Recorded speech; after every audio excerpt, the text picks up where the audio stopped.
So the other day, I think it was yesterday, I decided to go off the grid a little bit, do something I haven't done for a long time, and it was, believe it or not, operating as a pharmacist with a license. Now, it wasn't very long after I started.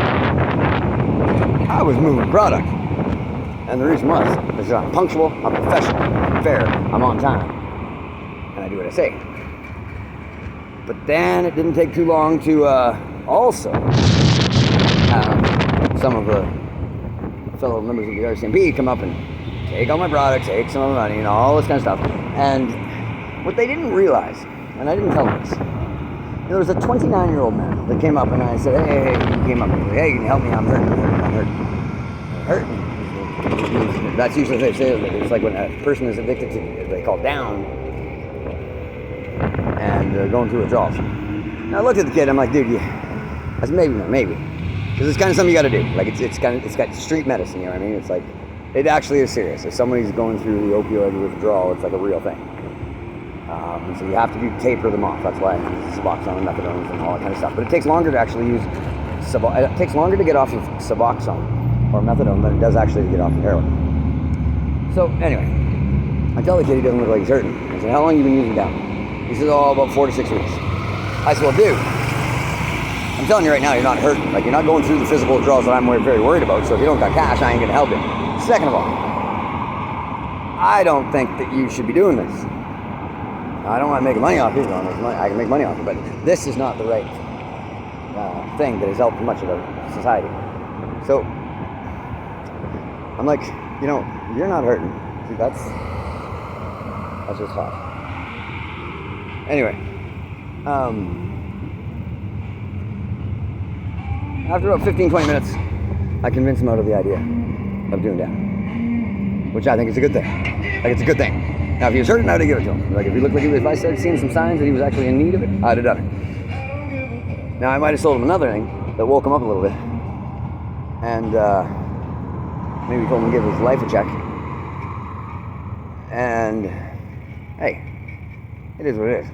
I didn't have any coffee machines. I didn't have any espresso machines on me at the time, so it seemed like it was the right thing to do. So anyway, I'm talking to this guy. Hung out for a bit. He got me some shoes. Seemed like a good kid, you know what I mean? Like, he's a good kid. He's tried to get around me before. He really wanted one of my phones for Christmas. The deep catcher. He really wanted that phone. And then now he doesn't even have a phone. Now I got like too many phones, not enough time, and not enough money because they took like, that should have been, I should have been able to quadruple my money. Like, it was quick. And that's not my focus. My focus is getting them off of it. Like, well, it depends where you are and who you are and what's going on. But like, there's different dynamics. I just saw a lady that's got these massive festering sores on her arms because she's sticking insulin. She's drawing up her own insulin. Okay, so she's obviously doing something wrong, or she's got some kind of skin infection or something. Something is not right with her immune system. But they're like ulcerated, like 30, 40 ulcers, dry though, on her forearms, and the other arm was wrapped. And she said it was insulin. So I'm like, what kind of system are you using? She's like, I'm like drawing it up. So she's drawing it up. So there's either some sterility problems or some immune problems, or I don't know what it is. But there's something going on there that is not how somebody should look if they're just doing insulin. Now she's also going to rehab. That's cool. See what happens to her arms after rehab. She's going for like 2 months or something like that. So I'm like, all right, cool. But you got to be a little bit of a, if you color the line perfectly white and perfectly black, I guarantee you right down the middle, if you mix the two of them, you'll be riding down the gray. And I walked the line. It'd be nice if I didn't have to try and remake this money again, but the addiction thing's real. And if you do it the wrong way, like say the 12-step program, the wagon is real too. And so are cars. Now, falling off a wagon is probably going to hurt. Driving a car is probably not going to hurt that bad. I don't even have a license. I took my license away because I was Googling cars that go fast. That's just me. See, some people think this is like Laura Schumann's town. And I'm like, bitch, smartin'? I mean, queen, if you don't mind. The outcomes of us working as a complement to each other will be substantially greater for the people forever than the outcomes of us working against each other. Now, it's a pretty big place. It's actually a very small little place. But, seriously, I saw the little Australian photo book and the European photos. I saw it. And, yeah, I know I'm missing 2 computers in the last, 2 days. Cops are involved, courts are involved, judges are involved. I know, my license is involved. I know what I know. I also know that I can take Kelowna Gospel Mission to church, or to court, and probably Metro Community Church, or the Metro Community Outreach Center. I could take them to court. Not for me. Well, the one, Kelowna Gospel Mission, yes, that would be for me. Moving mail. Okay, mail is a very, very significant thing. Okay, it's in the Constitution. Who can touch it and who can move it?